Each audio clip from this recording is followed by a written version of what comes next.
And there we are. Hey, folks, welcome. It's 8:02 on September 9th. My name is John Peasy. I'm sitting here in my virtual screen room of hell. And tonight's a really special, cool, crap we loved episode. It's going to be, every week we kind of try to come up with something new and unique and different. And there's so many more that we can do. So many more. But tonight is about the things that we grew up with that were the gags and pranks that we used to play on people. And I don't know about you, but I grew up in the 90s. And I remember hearing going, Frank Rizzo, I'll crack you in the head. And he's going to be on tonight, Johnny Brennan from the Jerky Boys. But before we even bring all of that up and talk about the fun pranks that we all liked growing up with, and we hope we get some comments from you guys out there as well. Well, I just want to say one thing. There was a great book called Spite, Malice, and Revenge, and I looked it up. I have it. It was from 1983. I looked it up today. It's about pranks. Inside there, it said, kissing. A man may kiss his wife goodbye. A rose may kiss the butterfly. The wine may kiss the frosted glass. And you, my friend, may kiss my ass. Speaking of kissing my ass, here comes my partner in crime, my co-host and friend, Mr. Walt. He pops a lid off. Here he is. Walt. Hey, John. John, I didn't even know if I was going to make it tonight, man. Did not. What? What happened? What'd you do? I'm pointing at your eye. What's wrong with my eye? Oh, yeah. I had a problem today. It's a good thing I got two eyes. It's good. It's good. I wasn't even going to come on tonight. I was going to let you do the show all by yourself. Get out of here. But then I said, yeah. And then I said, you know what? I got to go on. But yeah, what had happened was I was saving an old lady. She was getting beat up by some teenagers out there today, and I took one to the eye. I took a sword to the eye. A sword? I'm kidding. It's a prank. It's a prank. That's all it is. No, but I was waiting for a punchline. I was waiting for some. There was no punchline. I was making it up as I was going along. I thought you just cockeyed. All right. I had the prank. Oh, that was the prank. It was almost like April Fools for us here. April Fools. Look at that. Look, I'm watching myself on Strike TV over with the patch on. That's true. People don't know this, and that's people. We should be advertising this more often. However, we are on live, striketv.org. If you click on live, we're there tonight, as well as on Facebook Live and a couple of different places. And I'm happy to be on striketv.org. I'm sure you are too. Walt, that's a very nice shirt in 1980. What's that all about? What are you wearing tonight? I'm going retro. This is going to be my new look. Last week I had on the parrot yellow shirt. Now this is my retirement now. I'm hoping that this show makes us so much money that I'm going to be able to retire from this show. I know it's not going to happen. Well, I'm thinking about it. Perfect look for God's waiting room right now to get the retirement level right now. Yeah, I mean, listen, I'm wearing a different shirt.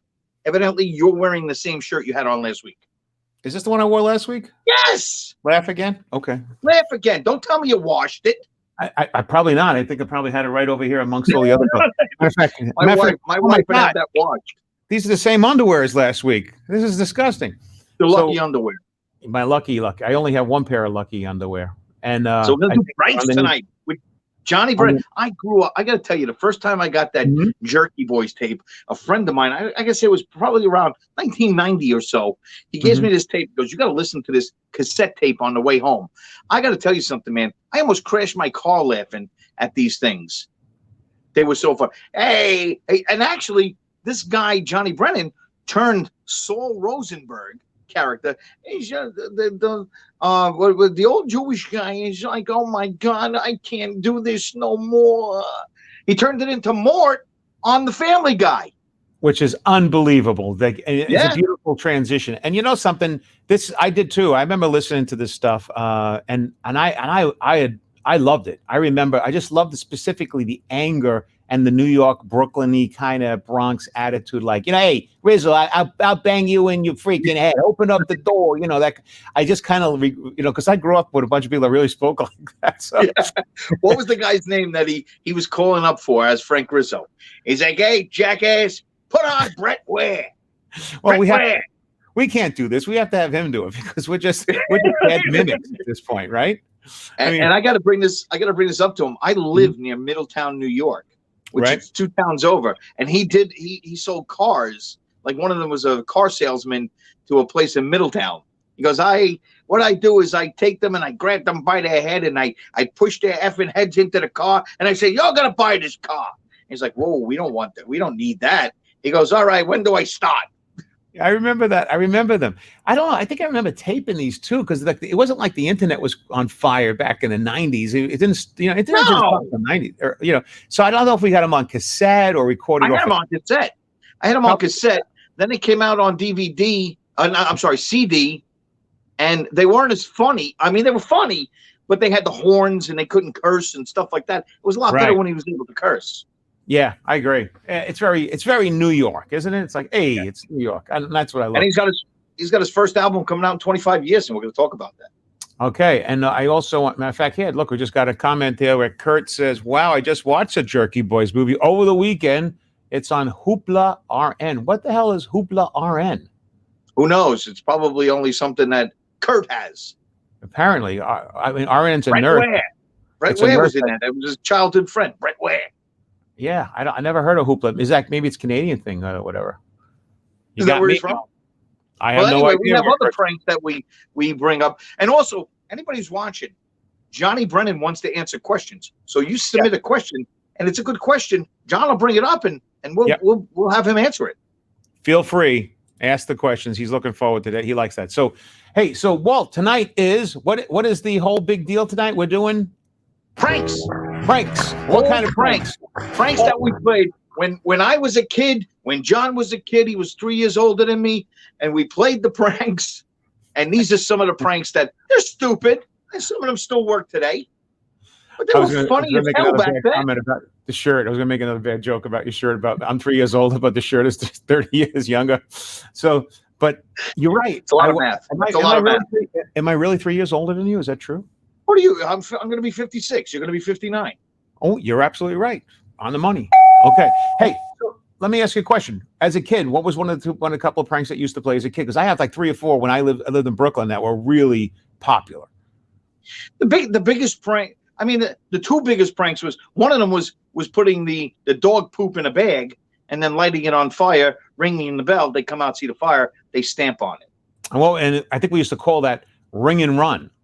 Am I right? I didn't even have a name for it. It was like it was called put the dog poop in the bag and put it in front of somebody's house. There it is. That's it. The one. And the guy come out and stamp on it, and he's got, hey, Ethel, I got it. I got it all. Oh my God, there's poop on my shoe. That's the whole deal right there. And you know something, the ring and run thing, we did this. We would actually take a stick from a tree, get that paper bag, and go over to Doggy Doo on the street, and where we could find it, roll it into the bag. We don't want to touch it, and then put it on and light the fire and ring the bell and run. And those were the good old days when you could find doggy poop on the street. Now you got somebody walking around with a bag. He's got a. Nobody can touch my dog's poop. I got to take it with me. Then they fold the bag inside out and they twirl it around. I mean, it's disgusting. I was originally from Brooklyn. I'm sure there's lots of doggy, but you were from Jersey City, right? I'm sure there's still lots of doggy do all over the neighborhood. But that was one of the best pranks. That was really, really good one. Yeah. You can't beat that. And the funny part is whoever was stamping on that bag of shit with the flame, excuse that word, bago. Whoever came out with that flame wasn't smart enough to realize that, hey, if I just stop and look, there's some kids giggling really close by. Right. And then the beauty of it was you got this guy with the dog poop in the bag, and then Christmas time you went and snatched the bulbs off of his house, or his Christmas lights. Yeah. So you have a string of lights out there, and if you came home with those clear big bulbs, those were gold, because you could throw them and make noises, pop noises. Grateful pop noises. One thing that was bizarre too when we were kids about that. There was another silly one where we used to take a pin, like a regular pin, and take the doorbell out and put it behind the pin. So when you press the doorbell, your finger presses into the pin. You ever do that one? No. We used to do that. We used to put the pin in the doorbell. No, what you could do now, and this, I've done this before, you take a toothpick and like one of those computer chairs, Right. And like the foam cushion that goes down, and as you sit on it, you stick it in the cushion. So when they sit down, they jam right into the. Yeah, don't put it in the middle. Put it on the side so you hit them in the cheek. You don't want them going to the hospital and being ruined for life. That's painful. That's definitely painful. Now there's another one. There's another one like that too. See, now we didn't do that, but see, I was just saying at the beginning of the show when I just started, there was a book called Spite, Malice, and Revenge. I bought this book in 1983. I still have it behind me in my library. I have a very large library of a lot of books that I need to get rid of before I drop dead. Penthouse magazines. Yeah. Well, those are all sticky, but these are fresh books that we have. And these are clean. Yeah, those have actually. I installed squeegees on my Penthouse magazines. So windshield wipers. Windshield wipers. Yeah. So actually, that's another thing. When you were a kid, you know, I would actually get excited to look at a woman in a bra on a magazine when you were a kid. You know, now it's like whatever. The world is so different. That's it. Yeah, there's no midget next to her. Yeah, and it has to have a donkey and duct tape and right. Nothing anymore. And a mic stand just in case. Yeah, just in case. The funny part was that as a kid too, I do remember one of the things that I used to do was, and it's not a bizarre, silly, offbeat kind of crazy thing, is we would get firecrackers. You know, like the little square package that you throw and they go pop, pop, pop, pop. Yeah. That was a pack. We'd light them, go over to somebody's mailbox, open it up, chuck it in, and run. And it would be blowing up in their hall. Yeah, see, when I grew up in Jersey City, the mailboxes were on the door, so you couldn't do that. They were on the door at the lower end. At the bottom, you throw it in somebody's house. Imagine that, you're throwing a firecracker into somebody's house. Not a package of firecracker. It was to light it, open up the mail slot, and chuck it in. That's it. Oh my! There's got to be 20 firecrackers on that pack. Yeah, and we run and laugh our asses off, and then you'd see them sweeping it out, and and then my neighbor got really angry, told us that told my mom what happened. So the next we waited like a week. We went on top of the roof and we cut her TV antenna, the black wire that goes. It's a flat, thin like wire. We cut all the TV. What's wrong with you? That was a great gag too. I mean, as a kid, that was a lot of fun. We could talk to people that way. We were just torturing. I could see your mother going, "John, your punishment is you can't talk to your dolls." But we used to do a lot of that stuff. The firecrackers, the bottle rocket. We used to bottle rockets, put them in a bottle, and shoot them at each other. Yeah, we used to do that too. Matter of fact, and chuck them, light them, and chuck them. But this book, Spite, Malice, and Revenge, I had a neighbor I met once I really, really hated, and I bought this book in 1983. Now, by the way, I'm not 7 years old now. Now I'm like 30. So 27, whatever I am in the 80s, in 83. And I bought this book, and this book had this greatest thing that you take one of those big buckets, the plastic buckets that you have like an empty plastic bucket you wash the floor with. And you want the cap, the plastic cap that goes on it. So you take that bucket and you take a dump and you pee in it every day for like 2-3 weeks. Every day, you just keep filling it with urine and feces, and you get it really full, and then you seal it after every time. You get it really full. And then what you do is the person that you don't like in your neighborhood, you go over to their car in the summertime, you roll up all the windows, and you just pour it all over the inside of the car and close the door and lock it, and that's it. And you just leave it there. So when the person did that. Well, I prepared it, but I never got that far because my mom threw out the bucket. It was my mom. This was my wife. dude, I think you're ready for therapy. Well, I'm just telling you, these are. That's not a prank. Spite, Malice, and Revenge is a beautiful book. It was a book about revenge. Now, I'm not a revengeful person now. That's vandalism. You are with that shirt. You want to get back? That's crazy, man. Just saving up your feces and urine. Mm-hmm. Yeah.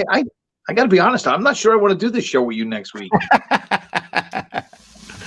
up a couple more pranks. I haven't got into the rest of mine yet. I got a whole bunch I didn't even bring up to you. But all right. So one of the classic, and you didn't give me. Well, you did give me this one. This is one of the classics. Everyone, just a silly prank. Everyone did this. This is just the whoop. That when you were a kid, that was the funniest thing going. You put that under somebody's seat, filled up. Sound like they farted, and especially if a woman did it and sat down and didn't know. A guy is like, what are you laughing at? pull my finger. Hilariously. We would cry hilariously at that thing. Yeah. And you could do it over and over and over again. And it's just still the same laugh every single time. Farts are funny. They've always been funny. They're funny to And this they'll day. never not be funny. No, they're not. There's a great joke But like that too. Well, that's a classic. That's a classic, the whoopee cushion. How about this one? Classic. Itching powder. Mm-hmm. Itching powder. I loved itching powder. It's the same thing. You know, if you never had itching powder put on you, go to a barber and get your hair cut. And it's the same thing. It's the same thing on a hot day. Very true. That's very true. Itching powder. Now, what'd you bring this one up for? I put that there because of prank phone calls. Oh, that's why. I thought there was like some other ulterior motive. No, there is another one actually too. This is for the young people who might be watching. This is a telephone. that was a telephone. Yeah, this is what we had to use. There was no cell phones. This is what we used. But the prank on that is, bring that back up again. Mm-hmm. If you the bottom, like one of those sides you put up against your ear, and the other one you put up against your mouth. I think people know that. What? I think they know you put it up against your ear. Yeah. But what I'm saying is the part that you put up to your mouth, you unscrew that and take the voice thing out. Right. And now when you're talking to somebody, you can hear them, and you're like, "Hey," and they're like, "I can't hear you." What are you talking about? You can't hear. The prank was that they couldn't hear you on the other end. Yeah. I forgot about that unscrewing and what was inside. Unscrewing about that. Yeah, I just that's another thing from the past too. And we used to make phone calls. What was this? Two stupid gags. There was one was like, "Is your refrigerator running?" You call up somebody, "Is your refrigerator running?" They go, "Yeah." And can you go out and chase it or something? What was the answer for that? That's it. You better go outside. It's running. Is your refrigerator running? Not So, but we used to do it like call a smoke shop and say, "Do you have Prince Albert in a can?" That was the other one. Like, yeah, yeah, we have Prince Albert. You better let him out. He's suffocating. That was a stupid one. But we used to do it, man. We had before probably Johnny Brennan was doing this. We were doing this where we had a little thing that a suction cupped onto the phone and it recorded the phone. Yeah, right. It recorded the phone. So we did it one time. We were like, "Hello, is Mr. Wall there?" She's like, "Who? Mr. I remember this phone call. Mr. Wall." She goes, "No." I said, "Is Mrs. Wall there?" She goes, "No." I said, "Are any walls there?" She goes, "No." Then we laugh and say, "Well, what's holding up your house?" So the lady, I'll never forget, says, "My hands." I do remember that little plastic suction cup that I used to stick at the bottom of the phone to record onto a cassette. It was hilarious. Yeah, that's right. Yeah. You had to press play and record on the cassette. Really hard. Everything was really thick and chunky back in these days. Huh? It's not like thin and transistorized. In fact, there was transistor radios too. But we used to make phone calls too, like prank phone calls, and I remember thinking it was the most hilarious thing, just silly, just fun talking to people, and there was no caller ID, and there was no get in trouble. There was no star 69. There was nothing. No. You also put up this. Now I put this one up. This is something that you do when you have friends over and they would hang out and they would like go to sleep or get drunk, and what would you do to them? Paint their fingernails. No, and wear that shirt. No. I forgot about that. Now, I can't tell you how many times I've seen that. And the worst part is a lot of times friends of mine used to do it. Like you'd be going out and have a couple of drinks and you open it out of an apartment, and then you wake up and they did it in black permanent marker. Yeah. A black Sharpie. Take it off. Even when you took the whole thing off and washed it off, you still have an imprint of it. You gotta take like 4 layers of skin off of that. And there was a couple other ones, Walt. There was another one here. I threw this up. I forgot about that one. Did you really? How about this one? Yeah, I forgot about it. What was that? What was that? They had it in warm water and they peed. It didn't really work, did it? I don't know if it did or not, but I do remember doing it. I don't remember if it actually worked, but that was the old wives' tale that it would work. You put apparently in warm water, and the person will pee in their pants, which never worked. But this one was another one that was very much like it that did work. Remember this? This the shaving cream, and then you touch their face with a feather. Yes. That was the greatest. I remember doing. I can't tell you how many times I did that, and like people would be like, great gag when people are asleep. I forgot about. Yeah, I was thinking of actual props, but I actually forgot about the ones that you can do without props. I'm glad I brought those up because those are two I do remember doing all the time. And you know something? It's when you think about the silliness. And then there was the other one where you're wearing that shirt and your anus hurts in the morning. You remember that one? All right. By the way, let me just get to the chat here quick because there's a bunch of people chatting. I paid no attention. We have 160 people watching right now, and I haven't. No, we don't. Do we? No, we don't. I'm sorry. Nothing to do on a Wednesday night. My eyesight's very bad. That's what it is. Okay, let's take a look real quick. Hey, Gary Ewing. Hello, Gary Ewing. Comedian Gary Ewing.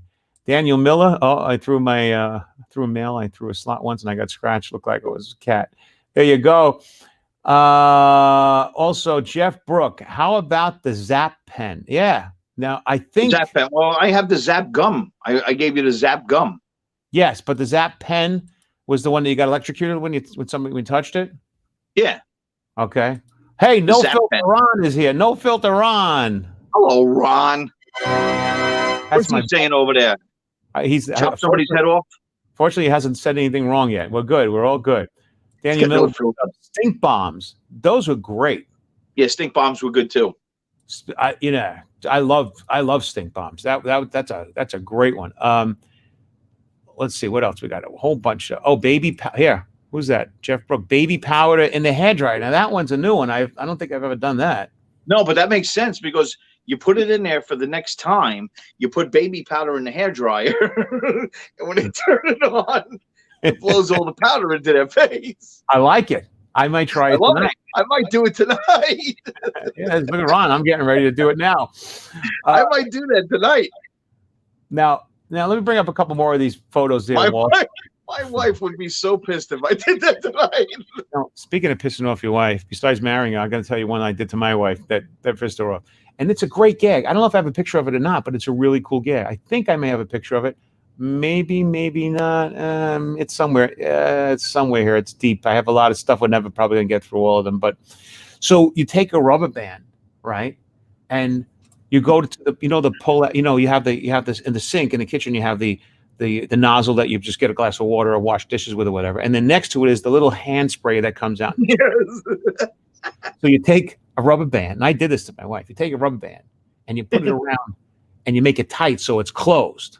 It's really when she turns the water in, as soon as she turns on the water, whoa.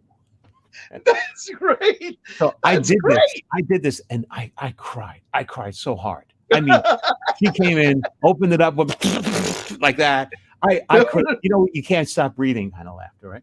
So I'm dying. I'm almost having a heart attack laughing. And she's like, you son of a, whatever. She waits like a week or two.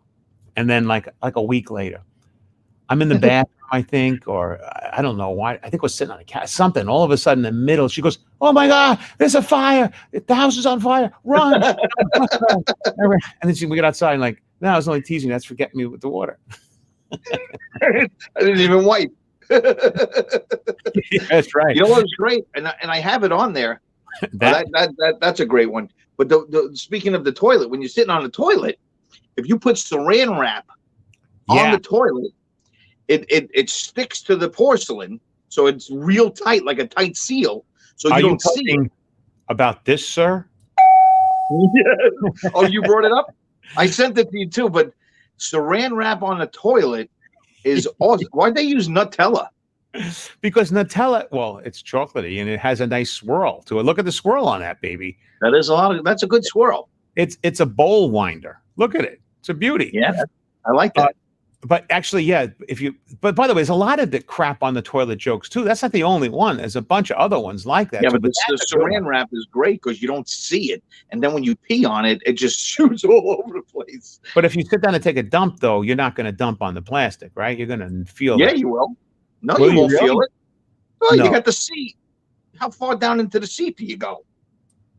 You don't go as far into as the bowl. I don't think you do, at least. Maybe you do. I do. Maybe you like that. There's another one right there. Do you see that? Yeah, the poop. Right. Now, do you know what that poop really is? I'm going to guess a clock bar. No, you would think so, wouldn't you? But no, Walt. What is it? This is what I used to do when I was a kid. That's why I brought this up. I didn't think you'd catch this one. Now that looks like a nice, beautiful piece of excrement in your toilet that you walk in and go, what the hell is that? However, how is it made? Okay, you see these? What are they? those are cocky roll-ups. Now, I don't know what those are. That wasn't the one I'm looking for. But if you take a toilet roll, the ones that you get left over from, okay. And you wet them. Where you can put a gerbil. Oh, I heard. Oh. No, you roll them. You get them wet and you roll them up between your hands. When you're rolling them up and they're wet and they form into that. They look like a piece of crap. I don't know how else to say it, but that's that can't be that, because how did you get the smear on the side? They use something else, like use chocolate syrup or whatever, just make the smear. Well, that's a lot of work. Well, hey, the prank, it's worth it. You got, that's a lot of work. That's a lot of work for my wife just to flush the bowl. Say, hey, dummy, you left it in here again. That's what people ask me all the time. You ever do anything nice for your wife? I say, yeah, I always leave her a gift before I leave. And what does she do? Flush it. Flush it. That's the plastic dog you do from the 60s, 50s, right on up through, and there was so many great gags with that. So you know what. You know what's another one I forgot before we bring Johnny on? This was a great prank, and we got a ton of them. I didn't even think we'd get through them, but after Johnny's done, we'd probably get back to them. But if you go to a mall, right, and you put $1 bill, you like a $10 bill, but it's got fishing line on it, and somebody reaches down for it, you just pull it. You're right. Right. That's a great prank. And if you do it fast, you can watch them crack their head on the sidewalk, right? It's the same thing. They diving. Remember they used to sell back a nickel. It was a nickel back in the day. A nickel was a nickel. You probably go buy like 5 pieces of candy for a nickel.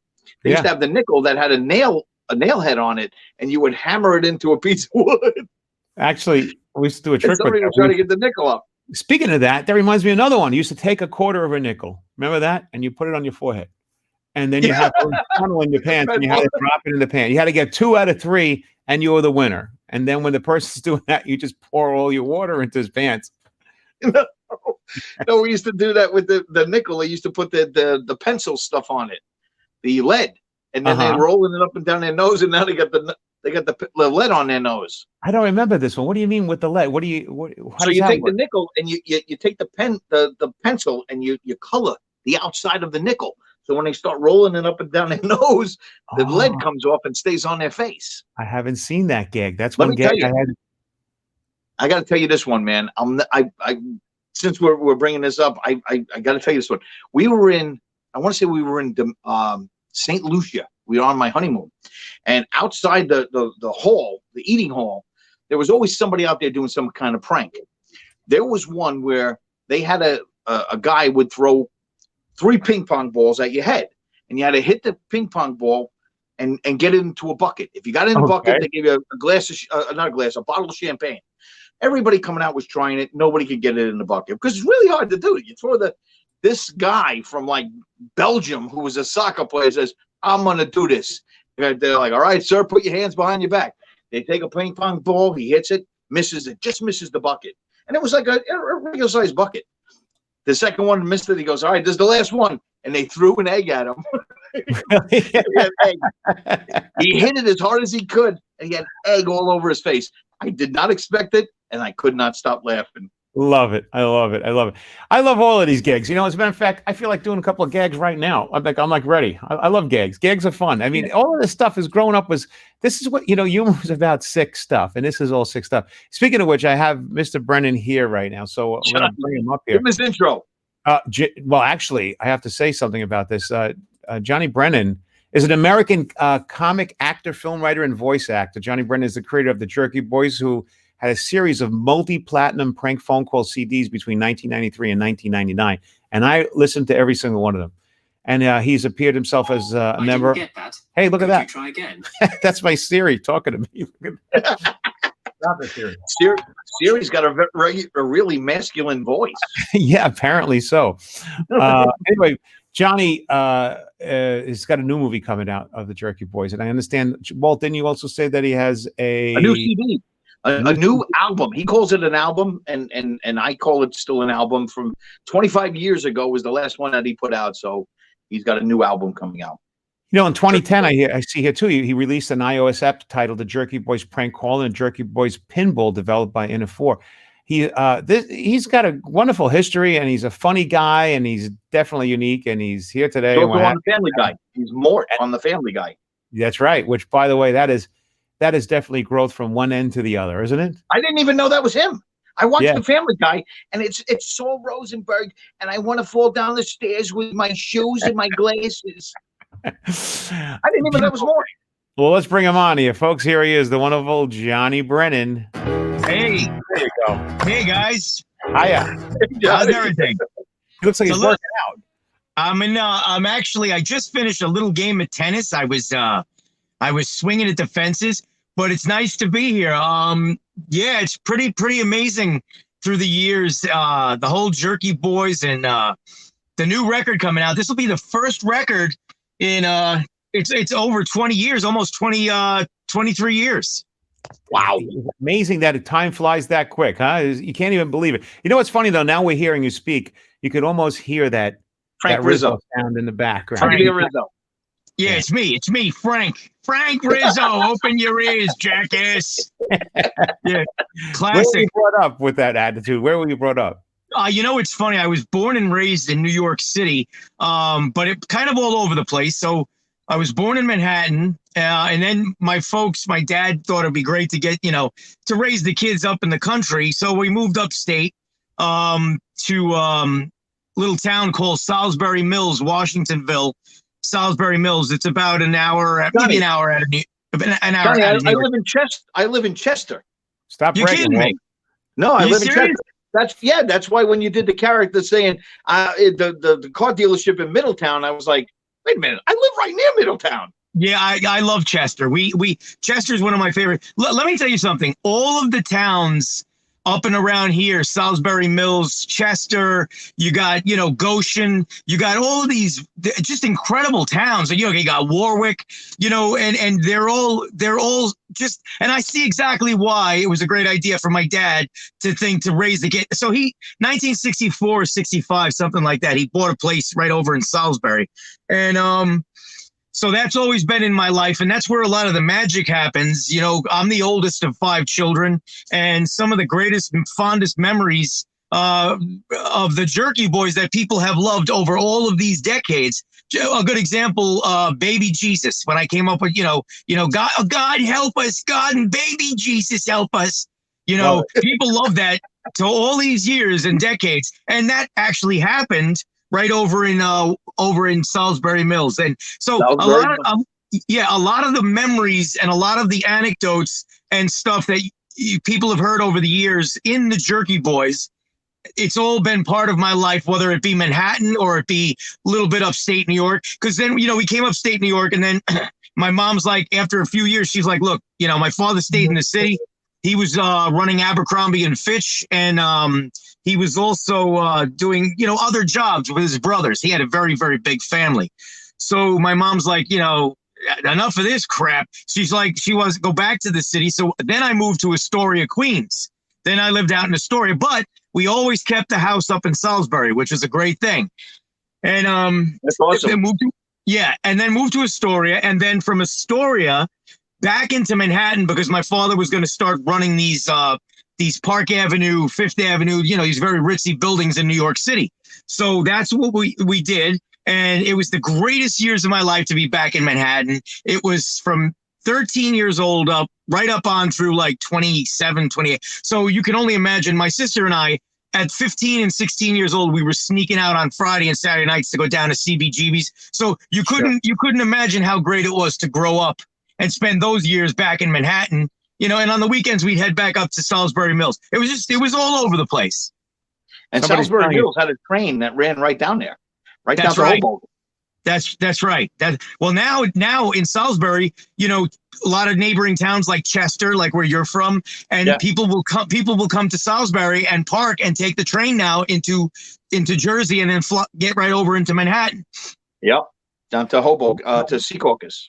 What inspired though? What inspired these character voices? And did your family have a good sense? I'm assuming that you grew up Italian and Irish. Am I right?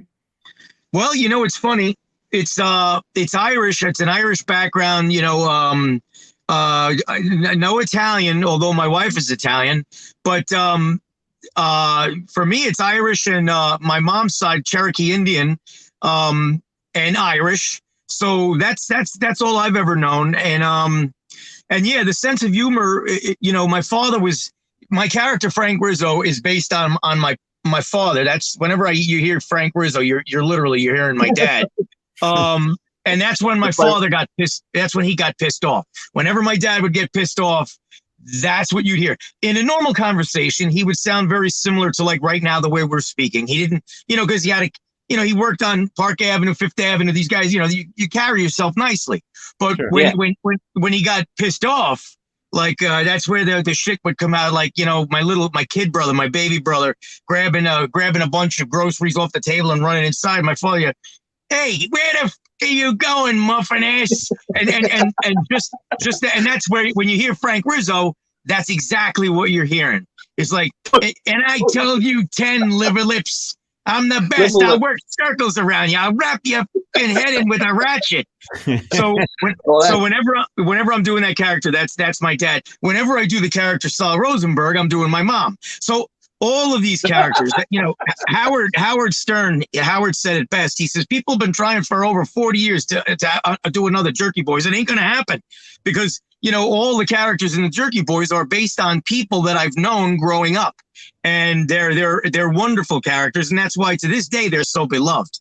But I think we all right? I mean, Walt, we were just talking about you before you came on, Jay. We're like, we relate to these characters like on an internal part of ourselves. Yeah. For some reason. Everyone knows this New York guy with this chip on his shoulder type of an attitude.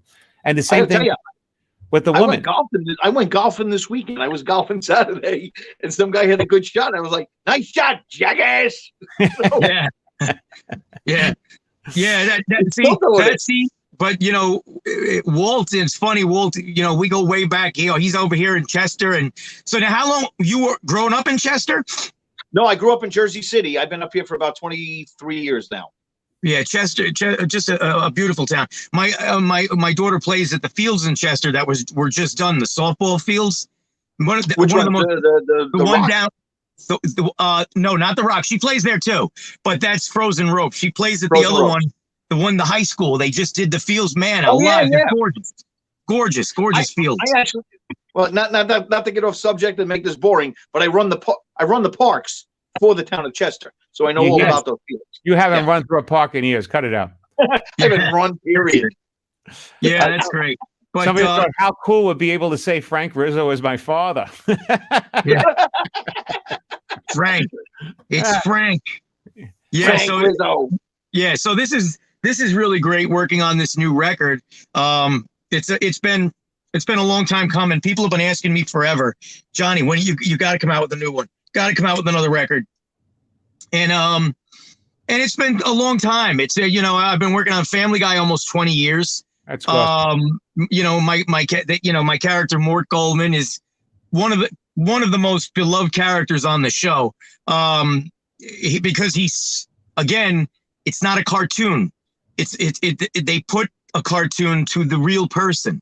So when you hear Mort Goldman, I obviously changed him a little bit from Sal. Sal is very a little bit slower, and Sal he's got a ton of problems. And where Mort Goldman, I made him a little more amped up, and Mort Goldman actually is always ready to throw down. Like he's not. He's more outgoing, and so we called him Saul Rosenberg's long lost cousin. So and that's where I came up with Mort Goldman for Family Guy. I also do a lot of the other characters on Family Guy. I do a lot of the gay stuff because of my gay character in the Jerky Boys and Seth MacFarlane growing up. Yeah, Seth MacFarlane. Yeah, Seth MacFarlane as he was growing up, he was a big fan, and he would listen to my stuff all the time. And he's the same age as my youngest brother. So, it just all fits. It fits like a puzzle, Who would have known? How could you think about just think about now, you're like a kid, you're 18, 19, 20, you're up in New York, you're in Queens. How could you envision any of this? I mean, you really can't even see this coming. Well, and that's the beauty. That's the beauty of it. See, that's the beauty of this, and that's exactly why Howard Stern, said what he said. It'll never happen again, because when I first walked into the record label, I was famous all over the planet already, and I had no idea. My cousins told me at a family what do you have that when the family gathers? A family reunion. And the Brennan family is gigantic. So I believe this reunion was sometime in 1984, maybe a little earlier, maybe something like that. So my cousins are all coming up to me like, Johnny, Jesus, the tapes that you made for Joey and Anthony, the tapes are all over college. And I'm looking at him like, I'm like, what the hell? What are you talking about? I'm like, what tapes? And then I got it on a bootleg tape. That was the biggest thing. The big thing was the bootleg. So then it started to hit me. They're talking about the tapes that I would make, and I would bring them upstate so we could play them at the house. I play them for my brothers, and we'd all have a laugh. And I thought it was a great way to get my characters that I was doing, these characters of my mom, my dad, my uncles, and farmers that I knew, and it was a great way to get them on tape.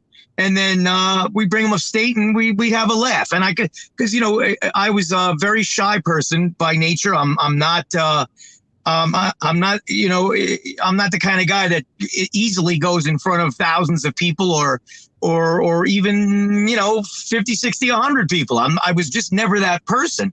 Now over the years I've learned to develop that, to be able to do that, not be so shy. But in the beginning I was so shy that Howard Stern was playing my stuff on the radio all the time. This is in the 80s now. This is early 80s or whatever. So Howard's playing my stuff all the time. And he's saying, if anybody knows who this Frank Rizzo guy is, please, please, please call into the show. He's like, this is the funniest thing I ever heard. I've never heard anything like this in my life. Please, if anybody knows who this guy is, please call into the show. And lo and behold, there were all kinds of copycats and people saying that it was them because they were starving for fame. And I had no interest in fame whatsoever. None. I didn't want any part of it. But I knew that how could people be that much of lowlifes that you didn't do that. That's not your work and you're claiming it is. That's what pissed me off and made me come out of the woodwork. So there were dozens and dozens and dozens of people. And then finally I came out of the woodwork and we made some phone calls and Howard and the record label's like, holy shit, that's the guy. That's him. That's really him. And then when it all came to pass, they knew because I had any of the copycats, all you had to do was ask him, who is Brett Weir? Who is Brett Weir? They don't have a clue. Brett Weir is a brother-in-law of mine. So there was a bunch of things that were put into the skits that these so-called copycats, or they were saying it was them, they couldn't have answers for. They didn't know. And then I believe it was Atlantic Records told any of these other copycats that a voice print is more accurate than a fingerprint. And that's when they ran for the hills. They all knew that that's it. It's over. This guy, Johnny Brennan, holy crap, here he is. This is the guy. And so to get back to what you're saying, I wasn't looking for fame. I was just, and that's why probably this thing, they played it in China. They got my new skit. I've got a new skit that I just did for the brand new record. And Rolling Stone was allowed to have it and break it. So Rolling Stone magazine, they wanted to have the feature story that, Johnny's doing a new record. So they took it, and I got one of my buddies calls me. He owns Alto Music. He owns all the stores, the Alto Music stores. And he says to me, he says, he's like, Johnny, I got the new call. We're playing it on the plane to China. Everybody loves it. I got these guys, the Chinese guys, everybody's doing all the new catchphrases. And I'm saying, I'm like, geez, John, what are you talking about? What catchphrases? You kidding me? We got a whole slew of new catchphrases from the new skit. Rolling Stone magazine broke it. And I'm like, oh, yeah. So already, it's just great. It's great how people, they've been waiting for this stuff. and now it's coming to fruition. I just got the album artwork in, and I love it. It's by a great artist and funny enough, he's been with me for well over 35 years. How long? So he did my t-shirts before there was, way back in the very, very beginning. So his name is Sean Taggart, and he's actually he's doing the artwork, and we're everything's coming along nicely. So I can't wait for when it drops. It's going to be very soon. It'll be a good holiday thing. We could do it for the holiday. Well, yeah, we're trying to get it together before then, but I want to make sure that the tracks that I put on it are very reminiscent of the ones. They don't have to be the same because they can't be. I don't want them to be the same. Is it harder though today? It's got to be harder to do today with the technology, even though it's easy to record. That John is a phenomenal observation on your part, because it is a nightmare today. Because you have every Tom, Dick, and Harry asshole who thinks they're funny, and they all have prank shows now. Yeah. Everybody's a prankster. You can't even scroll through your phone without finding 10 million pranksters who think that they're cat's pajamas. And they're awful. I even watch a couple of these videos, and I'm like, Jesus, Mary, and Joseph, how do these people even? And what the sad thing is, they got people commenting, "Oh my God, I loved your prank. It was such a." And I'm looking at this thing, to them. Who is it? I just feel like writing. What the is wrong with you people? But you know what? It is what it is. But it is a nightmare to try to do what I did 40 plus years ago.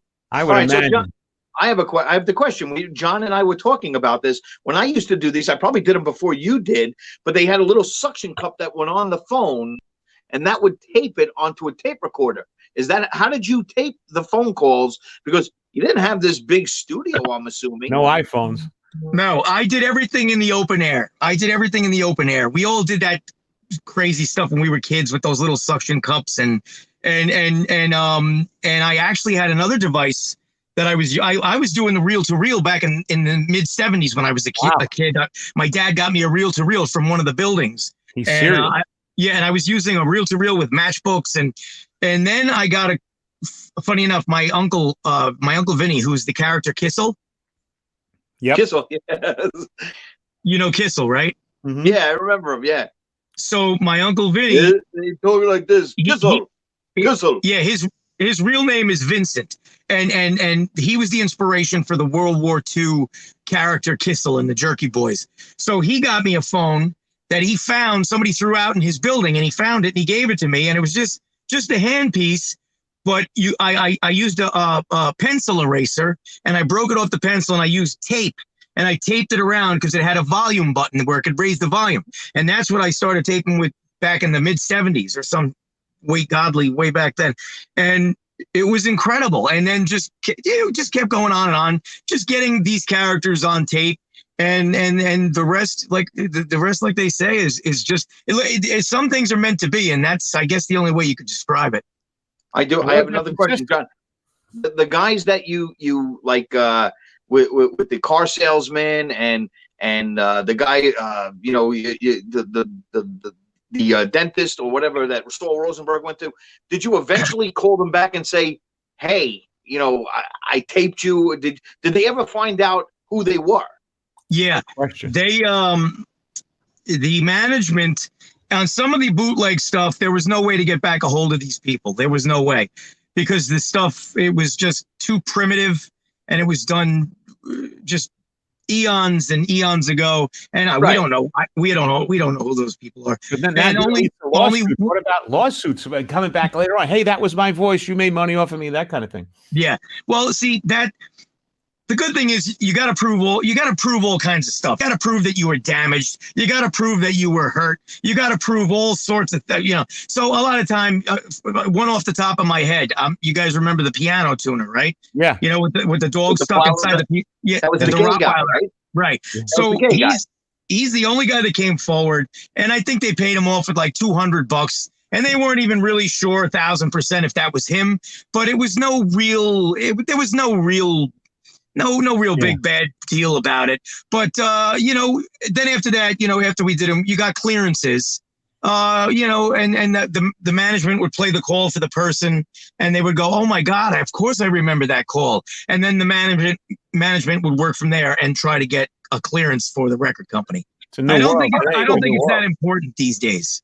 And what do you think about? And I have two things. One, your sister. What kind of person is she? What does she do for a living if you're out there making funny noises?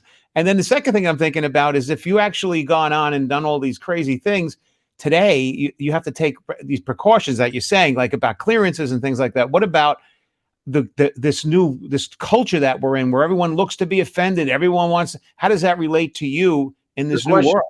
Well, I had the same exact thing happen to me when I hit the scene in when Atlantic Records was actually going to put it out formally. Mm-hmm. Because don't forget, it was a monster bootleg. It was New York Times said it was the largest bootleg in history. It was 1,000 times larger than a Grateful Dead bootleg.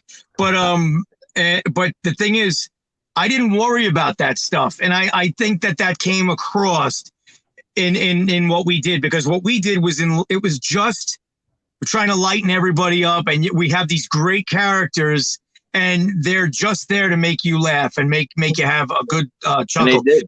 And if you think about it, how many decades we were ahead of the times that we're living in. We were talking about terrorism and blowing shit up back in 35 years ago. And if you remember Tarbosh, Tarbosh, it's one of the best skits of all time. It's called what was it? The terrorist. Damn it, I'm drawing a blank here. Help me out. What the hell was it? Terrorist Pizza. It's called Jerky Boys. You can Google it. Jerky Boys Terrorist Pizza. And we were talking about, the guy got sick and his whole family got sick from eating a bad pizza, and he wants to blow the place off the face of the earth. And it's Kamal's Middle Eastern character. Yeah. And he's like, he's talking about a coupon. Coupon. And he's telling how my whole family is sick and dying, and you're talking about a coupon. Growing up. Yeah, it's great. Yeah, it's great. And if you Google it, you'll get a kick out of it. I forgot about that one. I forgot about that one. It's so funny, though, you start bringing it up, and I forgot about that one too, and that's like one of the hilarious ones. And we wanted to play a couple of clips, but we weren't sure about like copyrights and all infringement. See, we're in 2020, we're not allowed. But it'd be funny now to try to do one where you're claiming that you're going to go to somebody's store and protest and bust their windows if they don't come down and and don't come out and tell them how much pride they don't have or whatever. Today's with all the shit that's going on in this world right now. It could be really fun to make fun of because it is ridiculous. It's all crazy. I want to play coming down. Yeah, and I was dealing with that, back in those days, and I was dealing with Tipper Gore and her 2 cents, and the Jerky Boys, and you can't have your kids listening to this stuff. It's insane, and they took out a full middle page in USA Today, and it was a whole page on the Jerky Boys are offensive to everyone, and good for you. Yeah, and it sold millions and millions of. And now you're a Corona Light in comparison. Yeah. Right? So I was there when the scene was heavy, man. It was heavy, and I was getting lumped in with all those, the rapper guys and what they're singing about and the gangster stuff and the Jerky Boys. Oh my God, it's So what they did was they had to slap a warning on my Jerky Boys records, and that was all thanks to Tipper Gore. So I do remember that, the little black warning in the bottom corner of the CD. Yeah, there was a warning on my CDs, and what do you think that did? Nothing. Makes you want to buy people want it more. People bought it by the boatload because of that warning, and it's I remember saying, thank you. Geez, thank you so much. That was perfect. And it sold millions. And my albums are all, many multi-platinum times over. And which I'm very grateful for. And always to the fans, I always say thank you. And that's what's happening now too, with the new technologies that they have today. For example, I do cameos now. The guys at Cameo, they said, Johnny, this is perfect for you. It is. And because because people have grown up over all these decades with, some people might love big old badass Bob the Cattle Rustler, or some people might just love my gay character or my transvestite character, Rosine. Anybody can pick any character, and some of them just want Johnny Brennan just to say happy birthday or hello to a family member. They love Family Guy. So the cameo thing has been just incredible, and so you see how it rolls into today's times, you know. But I wonder though. But Walt, when I'm looking at this, you're looking at this guy, you know his voice, you know him, but you don't know him, because now you look at him, you put a face with it, right? Who would have thought he was shy? I would have never thought you were shy. No. I know.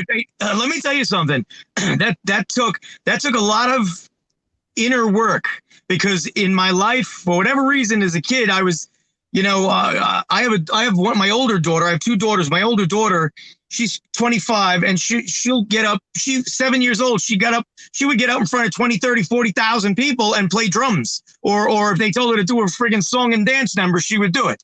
And then my younger daughter, who's 17, she's very similar to me. She's, she grows up like a real troublemaker, a wise ass, but yet she's another one that's kind of shy about, and I always tell her you shouldn't be, because it's a lot. Let me tell you something. It's a lot of work. I'll never forget the Suzanne Shepard played my mother in the Jerky Boys motion picture, which is to this day, it's one of the most insane. It's got a cult following. Like what's the one with the transvestite? What's that? Rocky Horror Picture Show. And you got to see the Jerky Boys, man. People love it more today than they ever did when it came out. It's amazing. But this is by the way, this is the 25th anniversary this year. Just like that. Yeah, just like that. And so it's all very, very interesting. And I'm glad people love the movie now more than ever. And it's funny, when it first came out, the typical Jim Carrey could do, a great movie like Liar, Liar, and critics can't wait to just throw it down in the fucking ditch. Because for whatever reason, they think that their nose is up here. They think that they're, it's comedy. And for them, right away, comedy's garbage. But I don't give a crap. I wasn't making the movie. We weren't making the movie for the critics. So, Johnny, where you living now? I live in Cornwall, New York. Oh, so you're still here. You're still by me here. I'm up in Cornwall. Yep. I'm only about 15 minutes from Chester. But, so, it's funny when you look at it. But what I was saying before about the Siskel and Ebert, remember those critics, those guys? Yeah. They're watching. They're watching. And I telling my wife, I said, don't even put the freaking thing on. I don't want to see it. These guys are going to throw me off of a 20-story building. Sounds like it's falling out. Sure enough, it was just the heavyset guy that I don't remember his name, but that was Roger Ebert. And he just lambasted it and dragged it through the mud, and he cursed everybody on the show. And Alan Arkin he's an Academy Award winner. I think I had 3 or 4 Academy Award winners on my movie set that they starred in my movie. Crazy. And just imagine how crazy. Think about my life. Talk about a shy person. I'm very shy. Now I got no choice. I can't be shy anymore. Now I'm selling millions of records. And now Disney Pictures comes to me and wants me to star in my own motion picture with Alan Arkin, Suzanne Shepard, Bill Hickey, and I'm like, only in a dream, only in America. Right? You're not still shy though, are you? It was meant to happen. Meant You're to be. You're not still shy, are you? Hey, I got shy? Yeah. Now.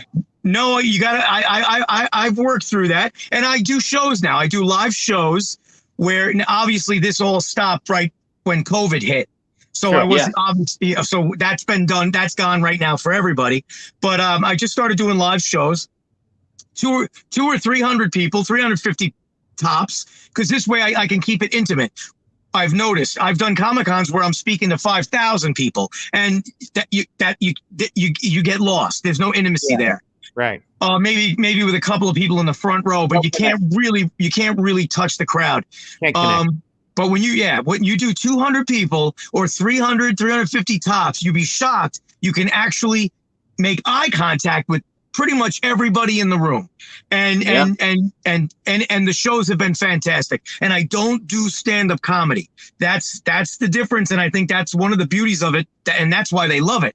I did a birthday show before all this crap hit, and folks, these amazing people, fans of mine, they stand it in freezing rain. It was on my birthday, December 1st, and they stand it in the, and I don't know why, but they stood in the freezing rain for 90 minutes, and then I came, we did the show. It was one of the most incredible shows ever, and it was just me and them, and you know, they could grab a beer, they can get a glass of wine, you know, we can go back and forth. And they had questions for me. We played some of the best bits that they loved for all the years that they loved. And they had tons of questions about the bits.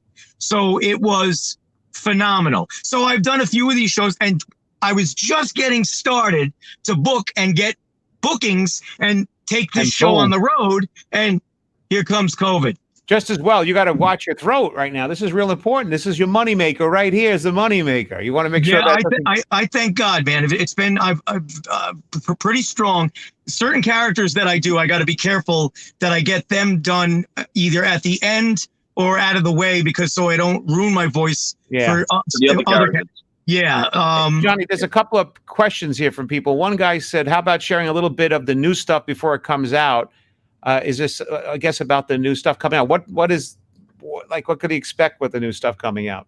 Well, they can look up the Rolling Stone magazine about me. It's the feature story Rolling Stone did about me. They wanted to break the story. It's the first time in over 20 years that there's a new Jerky Boys record coming out. An actual record. Not like that. I put one out, I think, in 99 or 2000, where it was more of a thank you type thing. And it was stuff that was still around. This is a record where I'm making brand new stuff like I did all the way back many years ago. Good old days. So I would say go to rollingstone.com and look for Jerky Boys creator, and then the article. They have a few features on me at Rolling Stone. So you just go through them, and I'm sure they'll find it. Another question was, could you give us a little bit of Mort Goldman? Okay, listen. Who the hell's going to help me burn down the pharmacy? I need money just like anybody does. That's great. Yeah, that's one of the people love. You know what people love too? If you want your viewers, tell your viewers they can look it up. Two of the favorite episodes of Family Guy fans are both my episodes, where one is called The Road to Germany, where Mort Goldman goes into a time machine and gets back. He goes back to Nazi Germany. Yeah. Okay, so they could look up. I'm telling you, you're gonna love this. Look up Mort Goldman Road to Germany deleted scenes, and you're gonna see some funny stuff. And it's me and Brian and Stewie walking through the countryside, cursing the crap out of each other, yelling and screaming. So remember, Mort Goldman deleted scenes, Road to Germany. I'm looking that up. And the other one is called, the other one where people say it's their favorite is called Family Gay, where I play Peter's lover. So I'm Scott. My name is Scott, and I'm Peter's lover. And it was funny as hell making that cartoon. Do you have any creative control over that, or you just handed the script of what you want to do? Because obviously you're the character. Actually, when I work with Seth is incredible, because Seth knows that only Johnny can. These are his characters. So, right. So Seth, there'll be some bones there, and I just go to town, but I stick along the script, the lines. Now it's not like that now so much. It's, because Seth is not really as big a part of it anymore. So I just do my lines. That's all I do. So cool. I'm a ventriloquist, and I have dummies, different dummies. And very often, like, I'll hear something and say, oh, that's perfect for this character, because you know who that character is in your own head, whereas somebody else can write you material and they're not writing from your mind out, Right. And that's why are you in your car? Yeah. I don't want to lose you guys here. Yeah, a little bit. You're a little bit dark there. I just noticed he's in his car though. Yeah, I do these in my car. I do them in my car because it's great. It's great for audio. It's like nice and quiet. Now, John Peasy, should we ask him to do an intro for the Cool Crap Show, and then we put it on? That would be so wonderful. But more importantly, before we even do that, let me ask you a couple of questions. He grew up as a kid like we did, New York, New Jersey kind of guy. what I'm wondering is what did he do as for pranks as kids? What did he eat as kind of candy? What was, what I like to get all, and yes, I would love to him if he would do if you do a voiceover for it. That would be so cool. I would definitely do that for you guys. Johnny, I had to plug the phone in, so it's a little awkward because I was definitely gonna lose you there. I got to get going in a second here, anyhow. All right, but yeah, I'll do whatever you guys want for the show. I'll definitely do them. Great. An intro there. Frank Rizzo. I think we should do Frank Rizzo. One. Frank Rizzo. Just saying, you're listening to Cool Crap We Loved with John and Walt. That's it. Right here, right now. Yeah, and then we'll cut it out and we'll make it a promo. I can't. I think I busted something here. All right. With John and Walt? Yeah. So you Cool Crap We Loved with John and Walt. That's it. Hey, what's up there, bozo bastards? It's me, Frank Rizzo. R-I-Z-Z-O. Rizzo, baby. And you're listening to you're watching, you guys could splice this up. You're watching Cool Stuff We Loved with John and Walt. So enjoy the show, you silly little fruitcake bastards. That's so good. Thank you. That is awesome. Thank you, Johnny. And Johnny, we can see you now a couple of places now. First, if you go to thejerkyboys.com, right?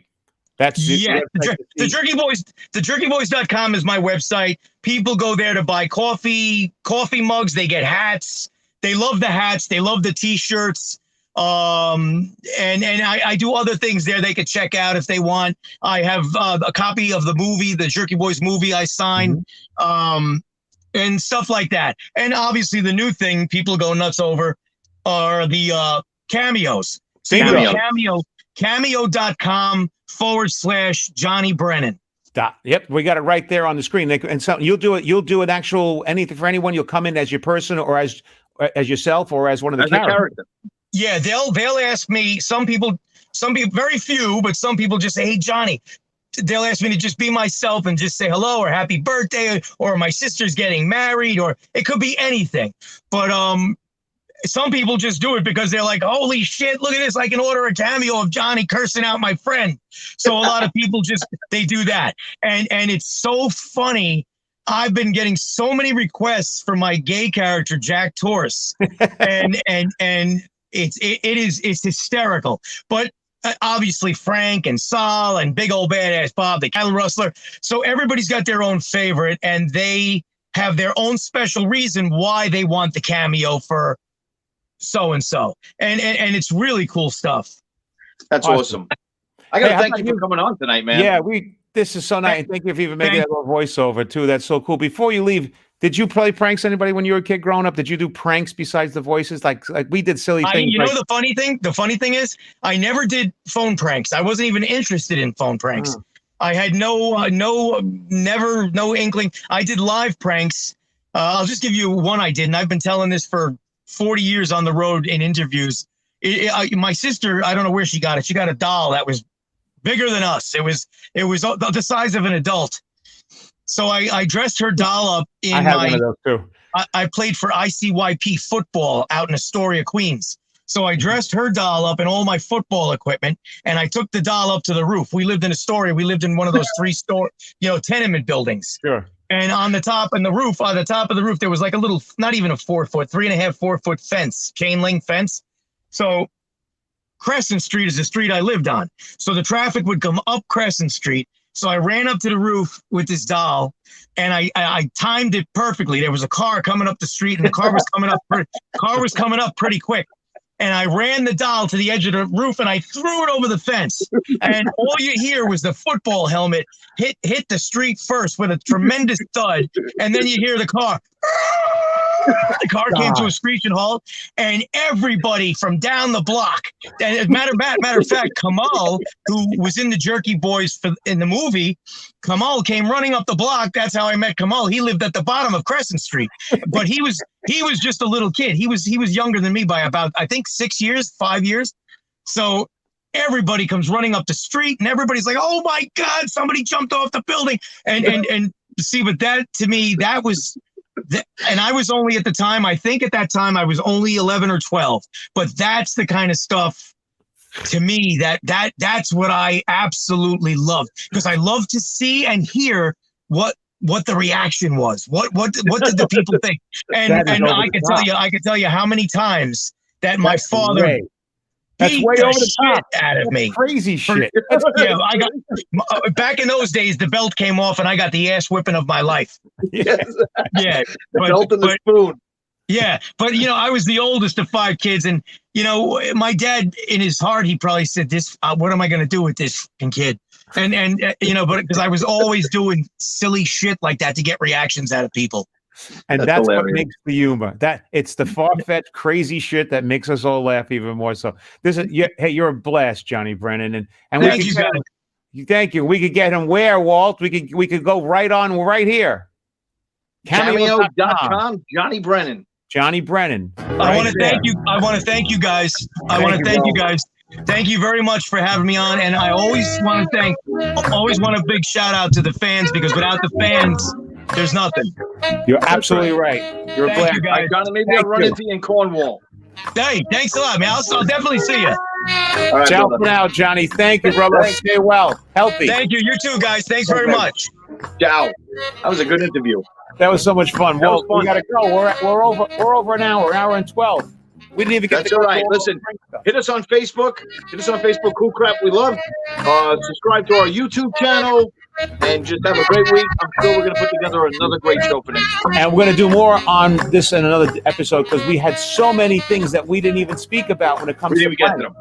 I mean, like this and like that. And like that. And like this. And like this. We'll get to them all. Okay. Well, we'll see you next time. Thanks so much. See you next week, man. It was too much fun. See you guys. Bye-bye. Guess what? We're still here. What happened? I don't know. I'm going to press end now. What happened?